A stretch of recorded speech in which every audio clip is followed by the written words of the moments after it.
Hello, everybody. Thank you for joining us for this session on the potential of working together between the data governance and enterprise architecture. So my name is Frédéric Fourquet. I'm a senior product marketing manager for Mega. I was formerly product director, a solution director for AI. For behavior and prediction, and before I was let's say a consulting director for data governance, especially in regulations and innovation. Today I'll be with Vishnu, and so Vishnu is our expert pre-sales engineer on the solution. So we have a chance just to cover the topic. Okay, first thing is Mega. So we are part of Mega.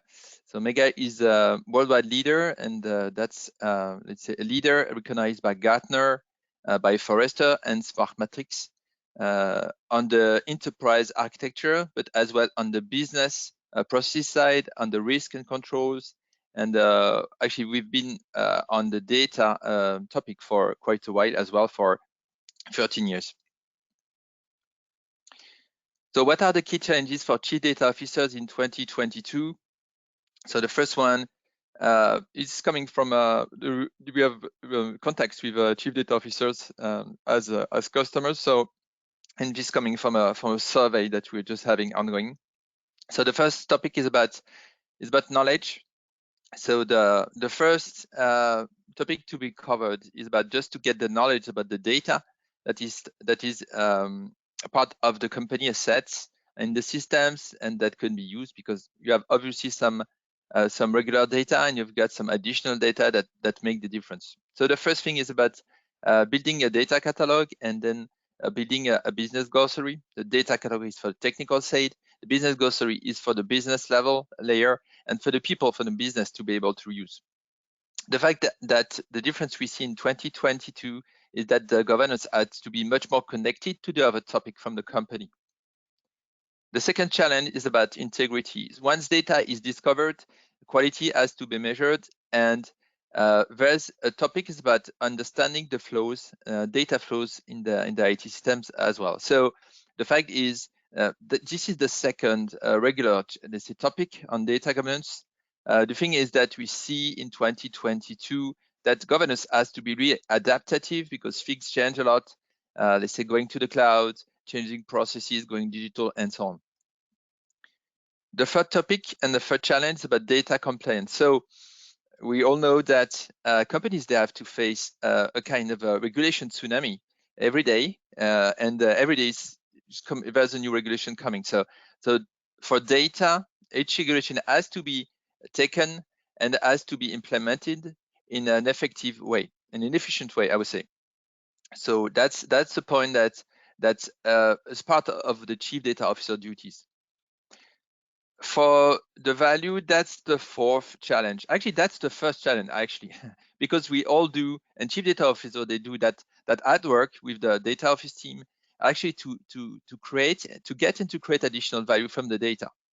So once you have done your data catalog, your business glossary, that you're just sure that the data has the right quality and that is compliant with regulation, then business is trusting the data. You have more trust on the data, and the business, what they do is that they start reusing. So on one side, so they have to be able to consume that information, reuse that information in an easy way. This is why it's called, having simple interfaces to do the data shopping for the people to pick some data, and all the additional data they can cross, they can work and use all together. So this is exactly what you need for AI, because when you work between, let's say the businesses with use cases, for example, to understand behavior, to predict the behavior of the customer, especially when you try to sell some elements, especially in the bank. So this is really important because you need to build your AI on some data that is really clean, that is managed, and that can be integrated into IT system in production. So this is the link. There's no AI. Actually, you can do any AI in production if you're not handling your data properly. And the last challenge that we see is about working on data as a cultural fact for the company. So the chief data officers, they have to build a data community. On one side, they have to understand where the data is, and they have to find, in order to grow the community, to find some data owners in businesses. So the thing is, that's a topic on one side, just to recruit, just to have on one side technical experts and to have business experts to be able to give information about the data to be reusable. On the other side is that for the community, you have to share a business glossary and data catalog, but you have to communicate as well, because that's really important to build they say the data governance step by step, and to communicate each time you have new valuable data that you make available to everybody in the company. Okay, so that was, we saw the challenges, and then let's have a look at the real facts on the field.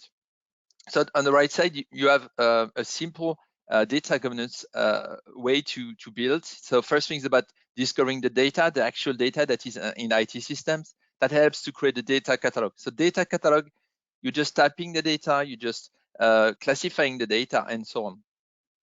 Then after, in the data governance, you have to build the business glossary layer. So basically, this is a synthesis of the data catalog, because you can have, for example, customer data can be in several systems. It could be in the CRM, it could be in the operation systems, it could be in complaint system and everything.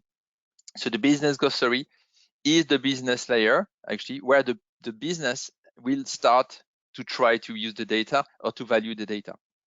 So the way it is usually, the standard way is about doing some bottom up. So discovering, typing, sorting, then building synthesis, that's business glossary. Then after, as soon as you get everything, then you can go to data quality, data compliance, and data lineage. That's the way that you modeling the data flows and understanding the rules, transformation rules in systems. And last point is about that once you have everything, then you can publish using dashboards, you can communicate, and you can share that information. So that's the easy, let's say, the methodology. But actually what we see, especially in projects, in programs, first thing is there's time to set up program is really long, really too long actually, because that's a problem that usually at start projects, they want to discover everything, discover all the data. So it's really too long to set up. And usually, and I saw this several times, that the people, they see the programs there, they end before the end, actually, they break it in the middle because they just run out of budget. So it has to be thought just to not to avoid the tunnel effect. And we'll see how in the next slides. The second point is when you're doing the data discovery, actually, the data doesn't stand on its own. Actually, the data, they are in some IT systems or applications. So when you're doing the data discovery, you need to understand what your applications are, what is your IT systems, and how it's going to evolve in the future. So this thing has to be found somewhere, and we're going to see how to solve that one. The third pain is when you're doing the data catalog. Actually, the data catalog is, people usually, what they have to do is they have to type the data. Is the data sensitive? Is the data critical? Which business field is the data part of, and so on. So that's usually the difficult point, is just to understand how the data is used, who is using the data, for what process, and so on, and for what intent. So this thing has to be searched. And that's another point. Data governance has to be business oriented, but not only on the technical side. The fourth pain is about the business glossary. So we saw the usual path, and that works really well, especially for when you're starting the, let's say, data governance, data discovery, data catalog, and when somebody tries to do the conceptual side, just to have some, a business concept, the customer, and the thing that is linked to the customer, for example, especially what's the customer, what the customer is doing in the systems, and how his feelings, and so on. So that's really difficult, because usually you have a lot of information, huge set of information on the IT side, and it's difficult just to have everybody around the table just to create synthesis versions of the concepts. So we see there's a way, and we're going to show some customer feedbacks on the actual programs, the way they found some shortcuts just to generate the business glossary. And the last point is the pain we see that actually the data governance is not a one-time program. Actually, that's really a big investment that has to be maintained in the long run, especially to support change, as I mentioned before. So again, this topic has to be thought in advance, because otherwise it's really just to keep up to date what you have in DataGov, and especially in the data catalog and the business glossary. So that's the question, and that's the topic of this webinar today. What should we connect? Enterprise architecture and data governance. So just I think let's give some description on the two personas for today.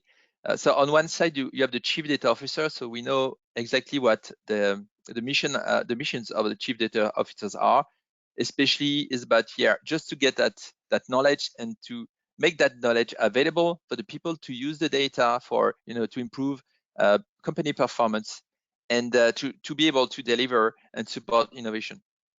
So we saw the use cases, and that's really pretty clear. On the other side, we have another expert that has been here for a while in companies. That's the enterprise architect. So missions, just to summarize, so the enterprise architect starts from the company strategy, and it has to define the capabilities that have to be implemented into IT systems to support strategy, let's say strategy, the business strategy from the company. So he's an expert because he has to plan in advance IT portfolio management, actually, to be able just to change what's needed in the IT systems and to be able to support. So it's common use cases that we see for enterprise architects, especially today's, is about rationalize applications, going to the cloud, going SaaS and so on, and as well just to be supporting digitalization for processes. Yeah, because the enterprise architect has several views on the company, especially business-oriented views.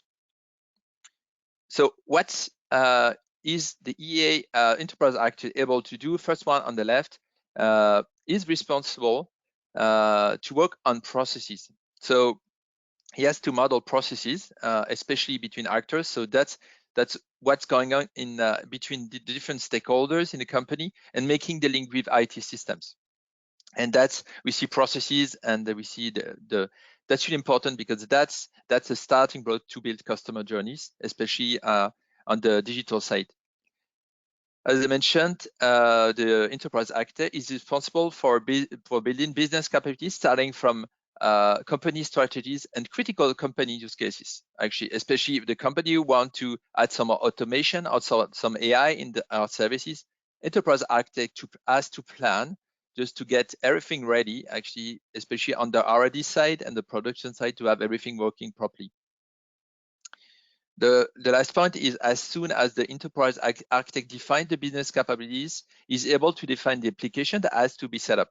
So is managing application portfolios, especially everything that has to be changed, actually, to have the same, to be able to deliver, let's say, what company needs to be done. So again, we can see that especially to eliminate old application and to be able to go to the cloud. But there's something additional on the EA side. The enterprise architect for quite a long time has been responsible for working on some data architecture. So what's data architecture? On the right side, this is exactly the schema that you have in the database. So in the database, is an expert in modeling, let's say, schemas there for a long time. So you can see the tables and relationships and so on.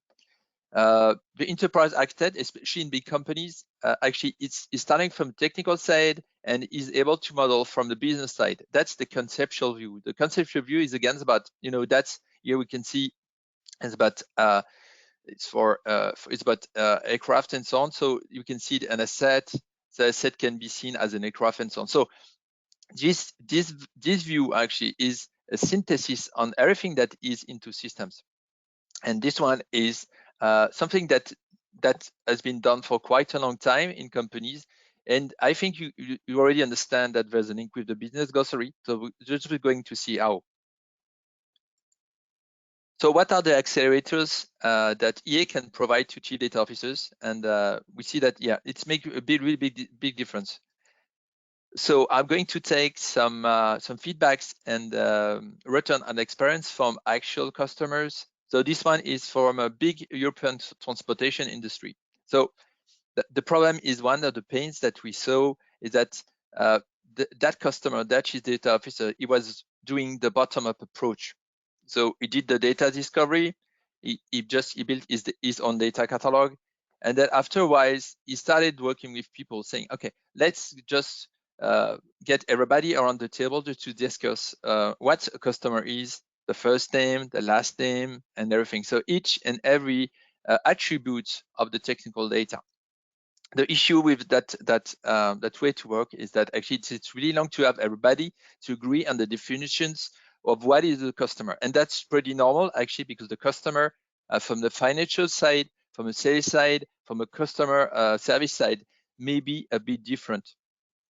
So the fact is, in this case, it was really taking too long just to discover the business glossary. As I said, the faster you just deliver the business glossary, the faster you just deliver several steps and several concepts, the better it is for the big company.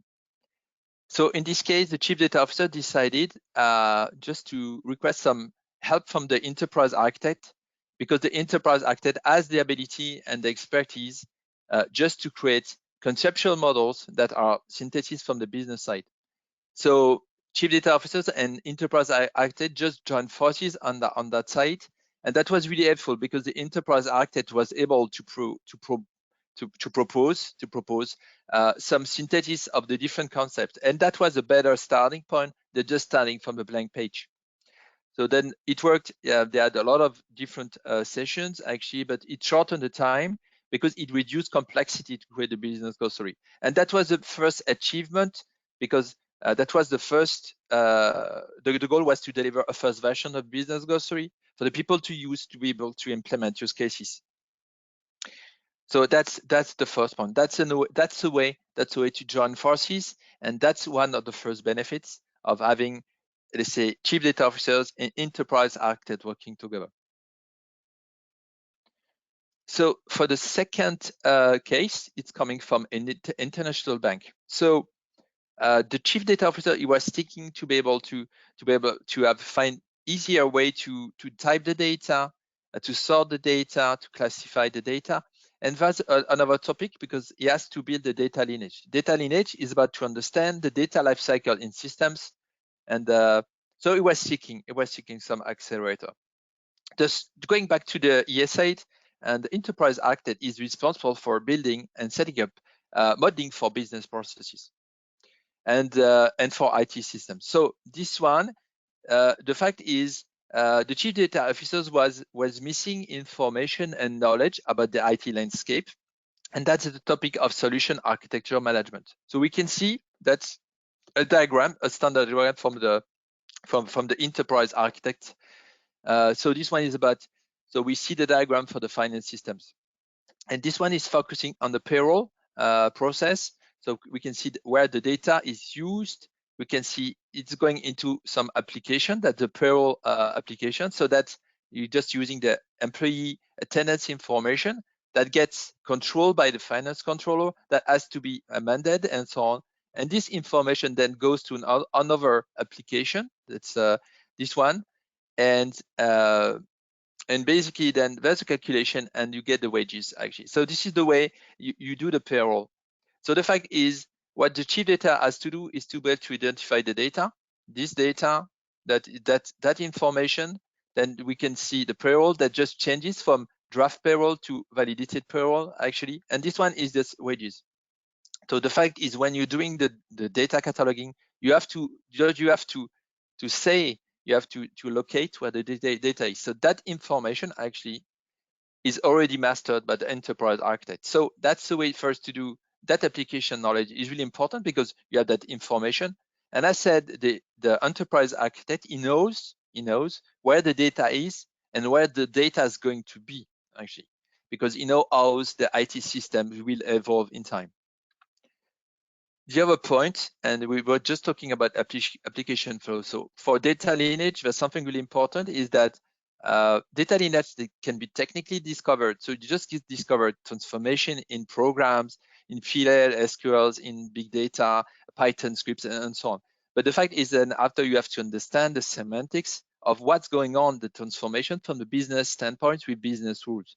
And that information as well, that information is already there as well, because it's part of the solution architecture management part that is handled by enterprise architects. So those application flows that we see there, they can be used actually straight just to do the business data lineage side. So let's take another case, and this one is from one of our big customers that on the airspace industry. So the topic is about data. So when we're just doing the data governance is about knowing and understanding the data, but data is not static at all. Actually, the data, we get the data gets transformed, and then at some point, especially for privacy data has to be disposed at some point. So for this customer, the question was, where can I start my, let's say, data governance from? So the fact is, there was another point about business process. So I mentioned business process before. So first thing I wanted you to know, so this is a business process simple diagram, and this one is about systems. So we see the different stakeholders and people, so end users, call center, purchasing people, and so on. So in this diagram, that's something that is really interesting, is that first thing, this one is for order management. So order management is about, first thing is that so I'm getting some information about the customer, that information got sent to the call center. So we can see where we get the data, where the customer got the data.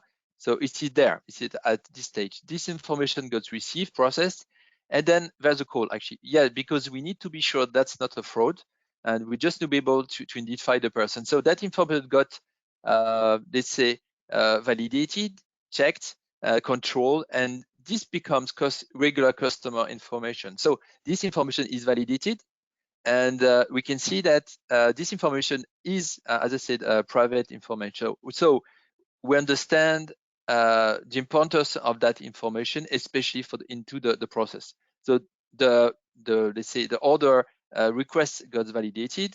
So we see there's another data concept that is the basket, actually, as we saw usually in when doing some orders on the web, for example. And we see that the request, the order got submitted, got paid. So again, there's really important, that's financial data, and etc. And finally, we can see that the last point is about invoice. So invoice is the new data that is obviously linked to the customer. That's really obvious.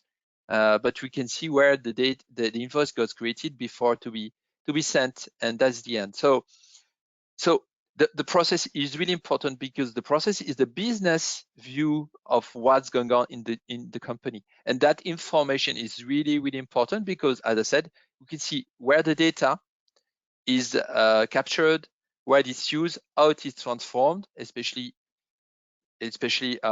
for customer data. This one, we can type the data, we can understand the intent, and finally we can see the final point. And we can tell that that's not part of this process, but we can tell that after a while, actually, customer information after a while, especially in Europe, but that's the case in other parts of let's say that's worldwide, actually, has to be some point deleted. So after several years. So having that information, that's really important, because you can do some easier data cataloging, because you know the intent, you can type the data, and you can build the data lifecycle. That's really important, because you have to go dynamic actually in the modeling and handling the data. And yeah, that's the second point. I just said it a minute ago. Yeah, that's the way to see the data lifecycle management, especially from the business side. And that's way for everybody to understand it, especially from a from a technical and from the business, to make the link between the two views actually. Yeah, that's I think that's the last one. The last case is an international bank again, and we can see that's about the maintenance that you have to set up, especially for data governance. So in this case, the chief data officer was really happy because he was able to implement the data governance let's say cycle, and was able to run it one time. So he built the data knowledge. It was working. He worked on compliance. That's a way just to to spread data literacy. And he had several use cases to use the data: business transformation and innovation, included AI. So the main part, as I said, for the people to work is they start from a business glossary. So they just pick up, they do some data shopping, saying, okay, I want to work on the customer and all the business different axes I know, and some others that I don't already, that are the value adding part of the data governance. I want to pick them. And after he said, okay, he just discussed with the, let's say the data scientist, and then starting from business query, he was able to go down to the data catalog. The data catalog is the concepts, and these are, we can see that the customer data is in several systems. So then once you select the business data, then after you're able to choose which version you want to use. Actually, this one is fresh data with the right information and with the right compliance. And that was it. But the fact is, there was some really big changes occurring in the bank at that time. And the question was actually after a while is that everything was changing actually. Digital side, systems, services, and everything. It's going to the cloud as well. So there was a bunch of topics ongoing. And let's say the business glossary data catalog was not up to date anymore. So the fact is, again, think about the EA side, and that's again another way of people working and let's say building value together. So data architect, he has the information, especially because the business glossary, we can see it as the flat. It's a search engine. Actually, it's kind of it's between Google and Amazon for data. But there was something missing, especially the relationship between the concepts.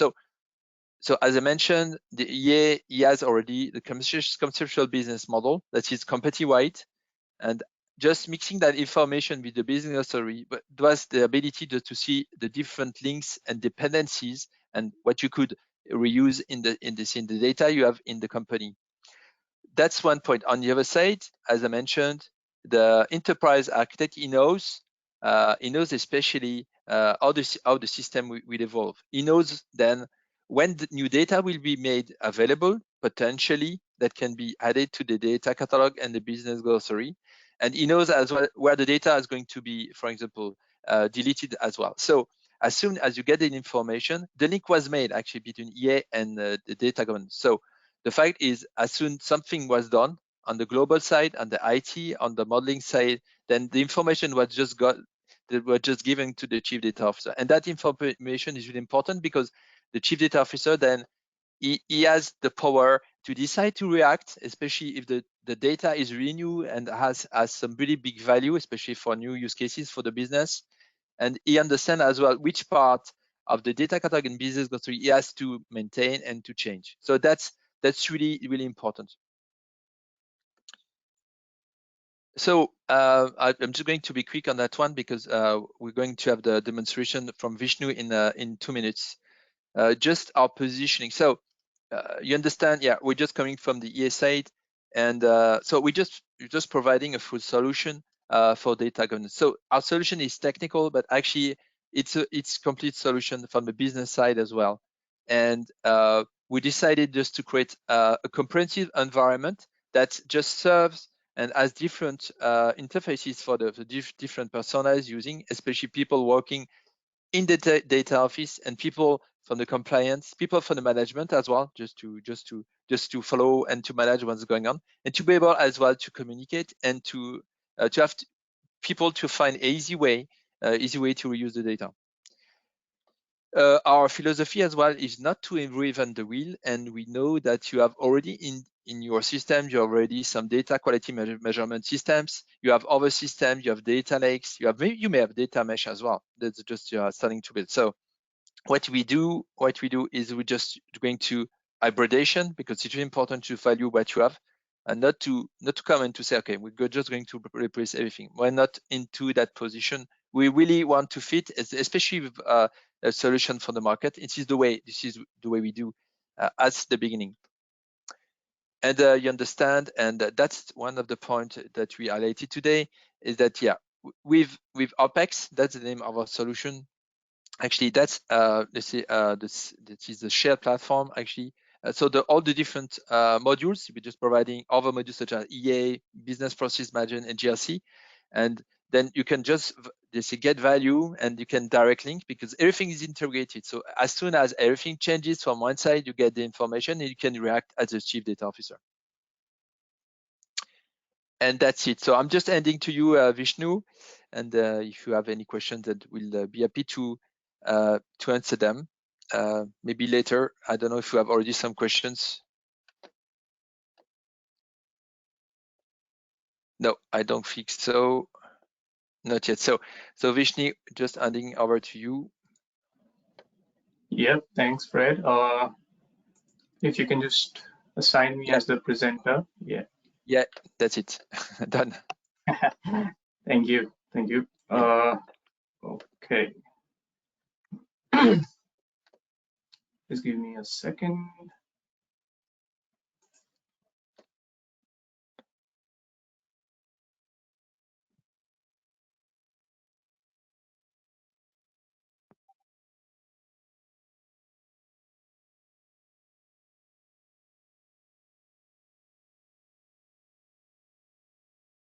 Right, so just Fred, if you can let me know as and when you can see my screen, all right? Not yet. Yeah, okay, now it's good. Yeah, okay. Can you see my OPEX screen?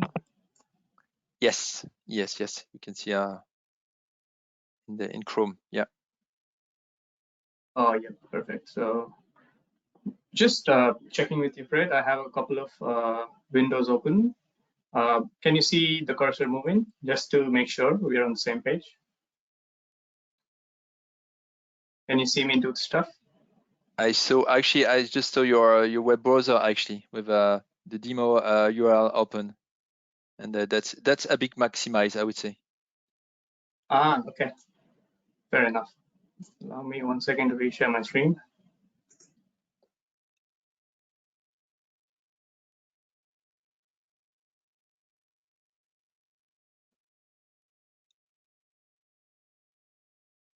Are you able to see the dashboard, the widget screen now? Yeah, I think you can double click just to expand, and yeah. Are you able to? Yeah, okay, I can see. I can just maybe double click if you want, and you can see the data catalogs. Yeah. Yeah, but I don't see your mouse. I don't see your cursor. Okay, this one. Okay, I can see. You can go. I would just think you can maximize this window if you want. Right. Okay. Because we don't see the bottom of the interface. Yep. I'm having some trouble sharing the right screen because I have multiple screens in front of me. Yeah, I see that. Sorry for the inconvenience. Please, yeah, bear with me, everyone. Sorry about that.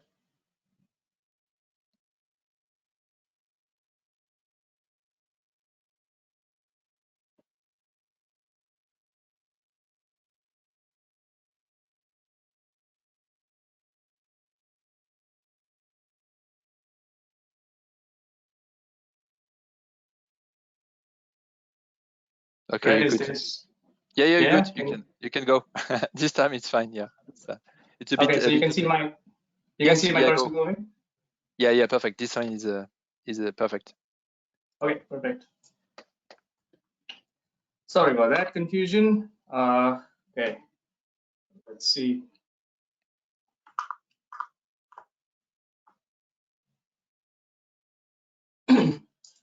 If you all can see my screen now. Yes. Okay, perfect. Okay, hey everyone. My name is Vishnu and I'll be taking you through this demonstration today. So what you're seeing right now is the home screen for HopeX's data governance solution. So this is our marquee solution for the data intelligence domain that we cover, apart from the other domains that Frederick has already introduced in his presentation. So just to give you a quick sense of the user interface, it is a fully web-based platform. We are SaaS platform here, and the home screen is made up of some tiles, and you can very easily add new tiles, can modify, personalize it for each and every user. And at the top is the main menu, and it is a profile-based platform. So you can see I am logged in as the functional administrator from a data standpoint, which gives me access rights towards different functionalities around data. So depending on who's logging in, the platform automatically adapts the menus and navigation options, allowing different users to just worry about their domain of work and relevant menus that concerns them. Okay, on the top left is the burger menu, which then expands into various other navigation options here. So again, this changes depending on which user profile and which user role is logging in to the platform. So now, in this demonstration, I'll be following a strictly top-down approach, which means that the enterprise architecture team has already poured in a lot of efforts to create the EA artifacts in place. And now, as a data practitioner, what I'm going to do is leverage on some of these EA assets and views, and then start analyzing various concepts around the data itself and go further into the analysis. So what you're seeing right now, the screen, is the capability breakdown report, which tells me and gives me a sense of the business landscape for my enterprise.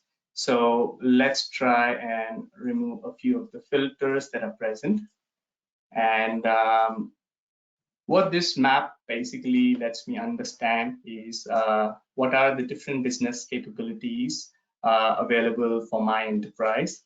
And I can view this map on multiple levels. So level 1 being the core set of business capabilities, in this case for an airport enterprise. So an airport enterprise will typically have various capabilities like financial management, marketing management, and these core capabilities will now have level 2 sub-capabilities. For instance, the marketing management would have advertising, content management, corporate communications, etc. as sub-capabilities. I can have as many levels of capabilities as I wish to. Now, using these smart filters, what I can reveal are all the assets and IT-based assets that are supporting my business at any given point in time. You can also see that there are various color-coded indicators pointing out to the health of these applications in this case. And this legend over here gives you a better understanding of what these indicators actually mean. If we drill down now into, say, one of the business capabilities, that is the human resource management, you can see that there is one application around HRM, which has some processes in place which maps out how exactly this application is being used in processes, and also some models around lineages, which we'll get into in a second. So if we start analyzing and understanding the business or the organizational process, which utilizes this particular application over here, you can see that this is a process pointing out the screening and selecting of candidates for my HR department. You can see different participants in different swim lanes, and this is a very typical BPMN model, which has been created thanks to the process team I have in place. And you can see that this operational step of the process is utilizing this particular HR management application. So now I can drill into the application itself to understand how this application is making use of various data assets and what sort of an impact would changing this application or planning any activities around this application will have on my data. So these are all the data assets, classes, views, entities, etc., that this HR management application currently is accessing. And you can also see the CRUD status, which points out to the level of access it has into these data assets. You can also see that thanks to the efforts of my data stewards, these data have already been categorized into various data categories, which gives me a further sense of how important is this application in terms of accessing some of my sensitive data, golden data, and so on. You can also see the relevant data stores that these data assets are housed in, along with their respective stakeholders from a data standpoint.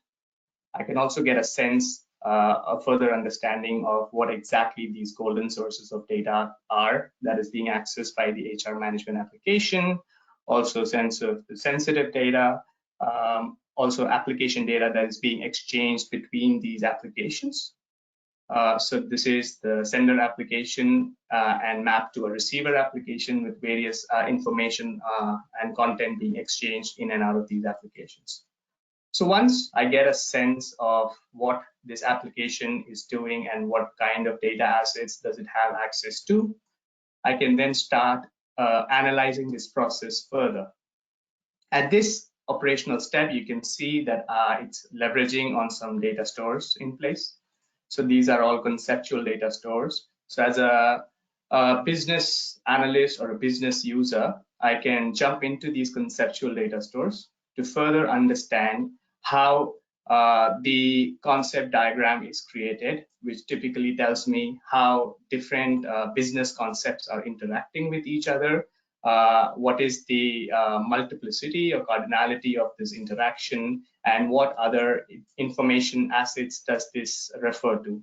For instance, I can, from this view, I can just jump into the employee business concept to further understand what sort of information does it house. For instance, an employee could have a contact number, it could have, he or she could have an employee ID, an employee could have a certain role in the organization. For instance, if it's my airport enterprise, then an employee could be a pilot, or they could have multiple relations associated to that particular business concept.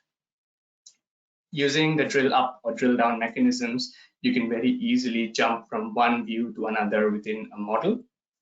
And now I'm trying to understand further on what this employee as a business concept looks like. So right from this view, I can quickly jump into the business concept that is employee.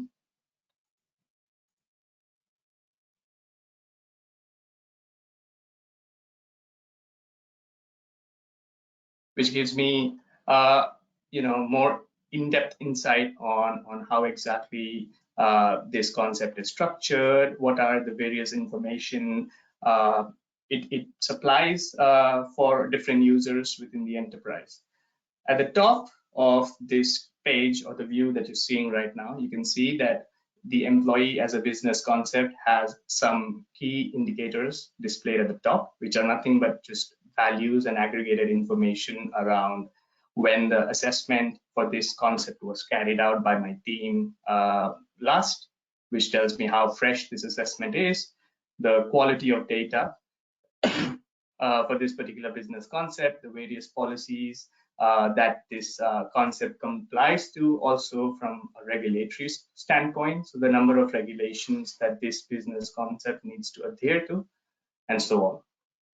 Now, if you take a look at the ID card of this page, you can see you can maintain information around what other designated terms is this employee referring to.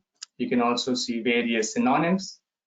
For instance, depending on the scenario that this concept is used in, an employee could be an agent or a collaborator, for instance. They could also house information around hypernyms and hypernyms, for instance.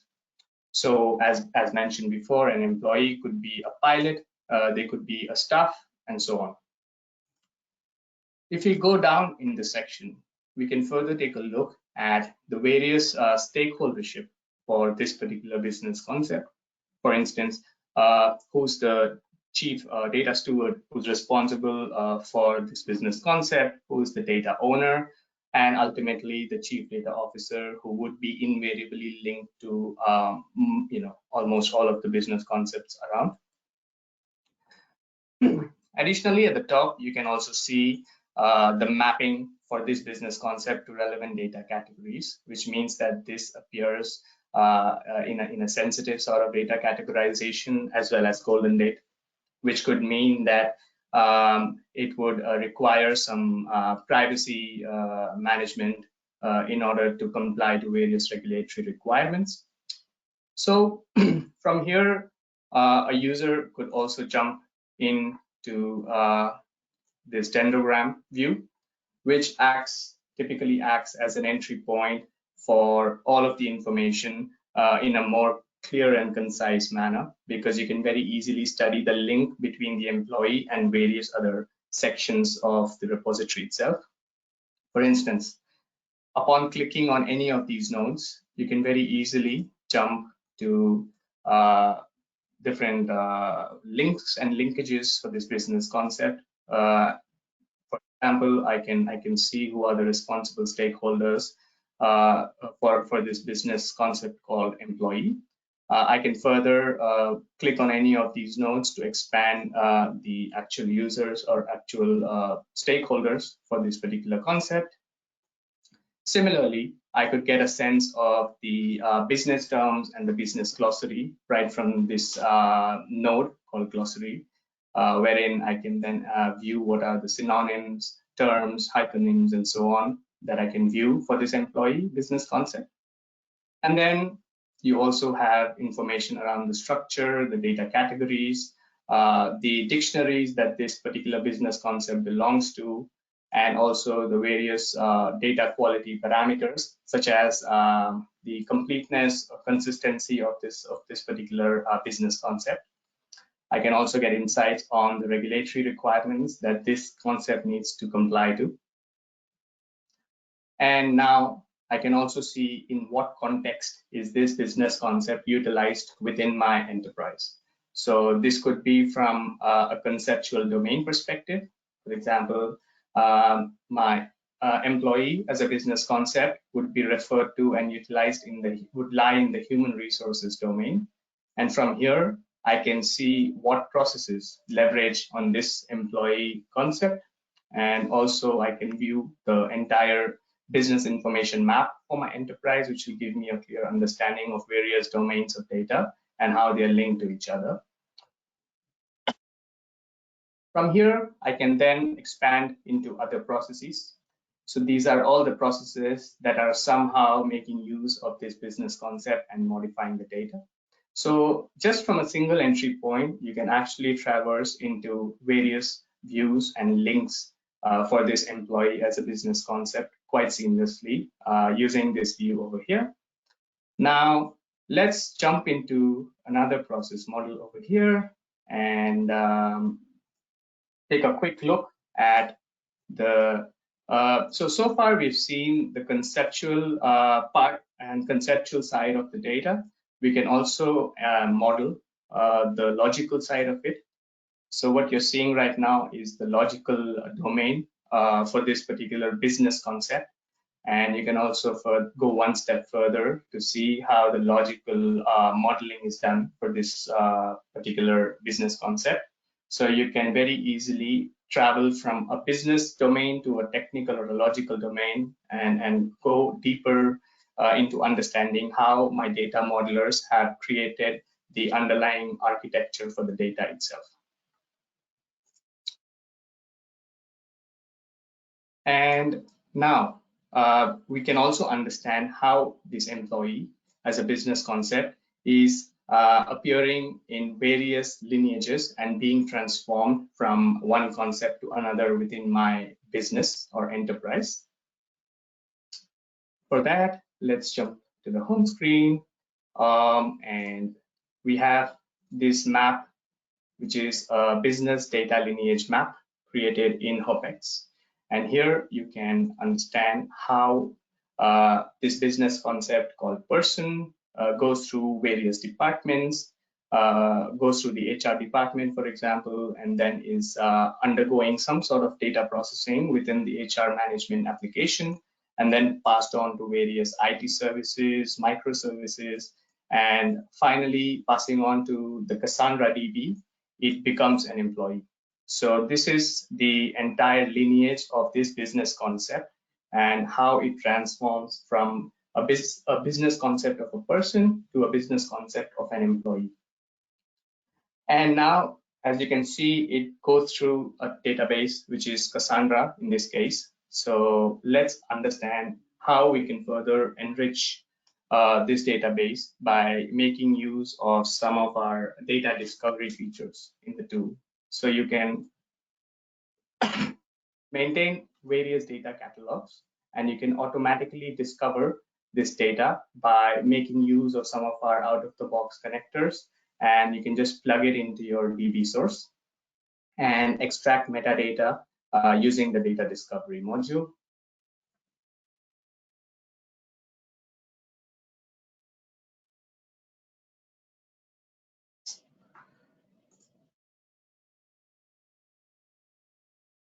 So once the data catalogs are automatically initialized using the metadata import, you can get a quick snapshot of what kind of data have you just imported into HOPEX using the data discovery functionality. So you can select the data catalog that you've just imported. In this case, I have used a Cassandra database as my source to import some of the metadata. And now I can just select one of the deployed data stores that I have just brought into my repository, and I can select a particular snapshot over here. So this gives me information, more information on the quality of data that I have just imported into my repository. So in HOPEX, you can very easily modify the inventory screen and personalize it by adding or removing the columns that you wish or do not wish to see.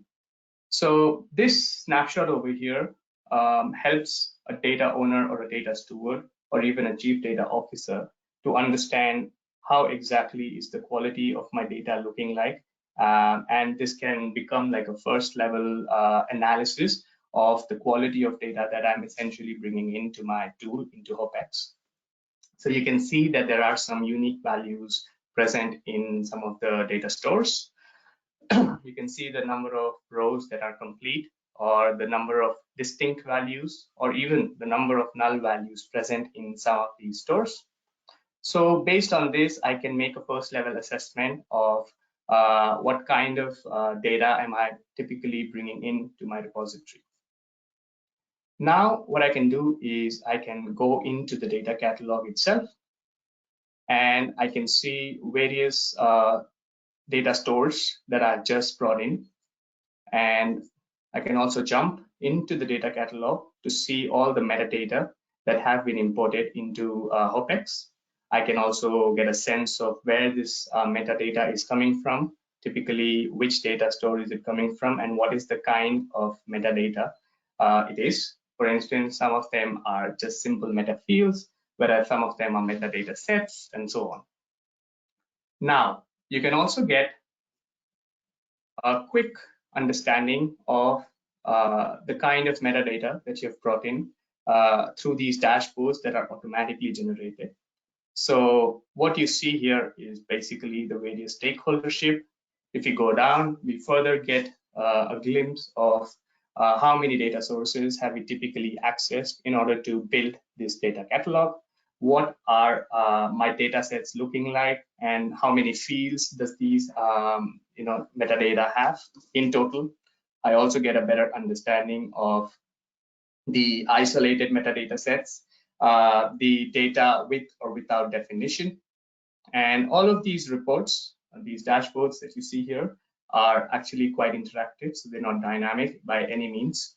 So if you wish to understand, for instance, okay, what is the split of the kind of data categories that has just been imported into my solution, I can just click on any of these sections of the pie chart, and I will automatically be presented with results, which will just tell me the different kinds of metadata that has just been imported into my repository. So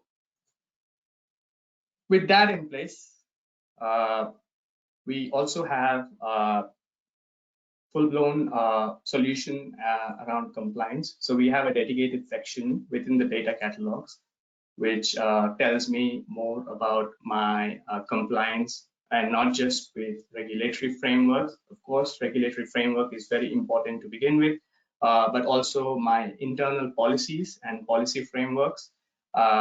If my data is adhering to the data quality policies that I have in my repository, and also a full-blown section around operational assurance, which helps me identify any data issues, also put data controls in place, as well as define business rules and action plans for them. So let's jump into the regulatory framework section. So we have an integration with UCF, which means that if you have a valid UCF license, you can very easily import and bring in all of this data into HOPEX, all of the regulatory frameworks and policies into HOPEX.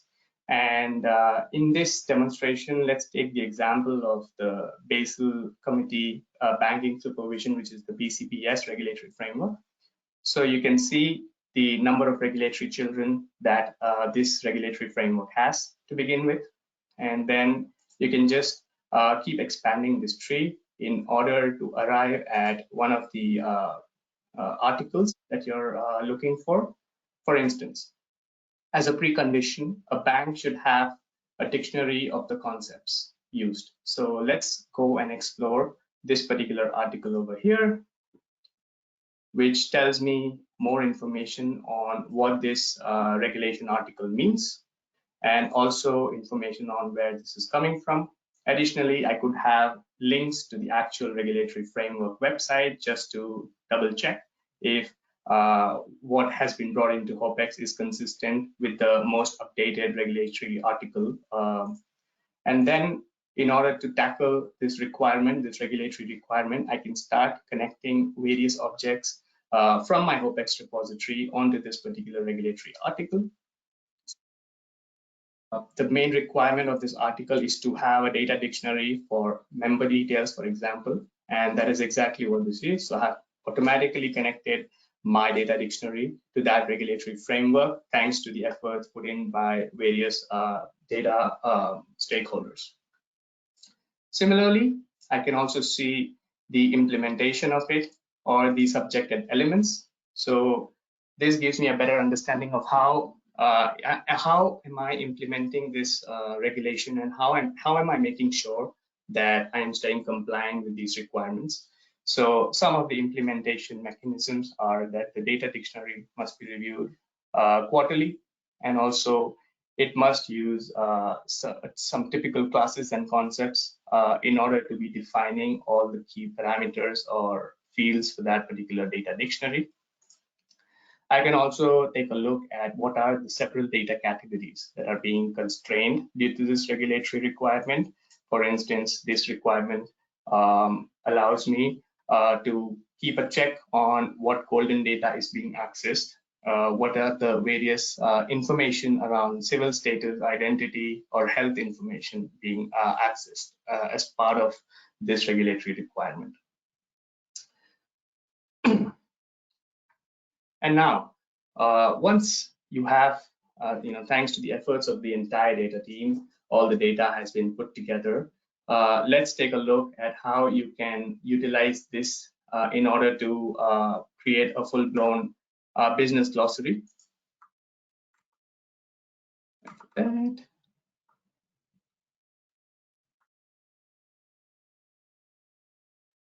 For that, I'll be making use of another instance in this case.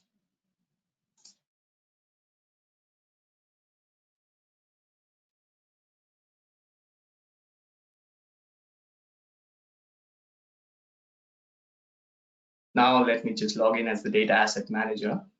And as a data asset manager, now I wish to make use of the business glossary to look up on some of the items that are of interest to me. So in this case, I am trying to do some data shopping and trying to reuse some of the data concepts that have already been defined within my enterprise. So let's say I'm looking for the business concept employee. So what you can do here is it's a very easy to use Google-like business glossary that is automatically created by Hopex. And now you can assign various filters if you wish to restrict this search to a certain business dictionary, or if you just wish to scan for data assets belonging to a certain category, you are free to do so. So once I'm satisfied with what I have found, I can jump into that particular business concept itself. I can see, okay, who's the data owner for that particular business concept, which further tells me the right stakeholders I need to get in touch with in order to shop for this particular data item, who are the data stewards, and I can get more information around the synonyms, the data category it belongs to, other related metadata, also the source from which this data is originating in case I need to access the data source. I also have an advanced section here, which gives me more insights on the data lineage, how the data is being utilized across various applications or services, and the various organizational processes that are utilizing this particular data asset. And you can also get a quick sense of various quality policies that this data asset must adhere to. So using this business glossary, it makes very easy to communicate the data practice to the wider audience. And it also makes the lives of all the data owners and data stewards very easy because they have one centralized source from where they can consume the data for their enterprise. And last but not the least, you can start getting some actionable insights using the dashboards that can be exported right out of Hopex. So what you're seeing right now is a dashboard based on the data that's there in my Hopex repository.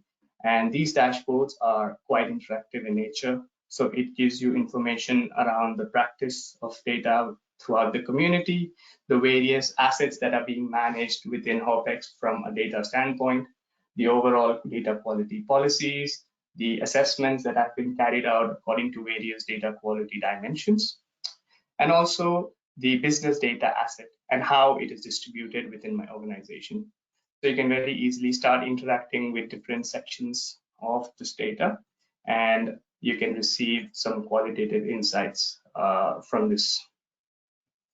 So that was a very quick demonstration on how you can leverage on Hopex's data governance solution, but at the same time leverage on various EA artifacts that are there and shared from the EA team, the wider EA team, to add to your data intelligence and data governance practice in order to effectively get the big picture view and try to analyze the impact of carrying out any form of transformation from a business perspective and drill down all the way to the data view.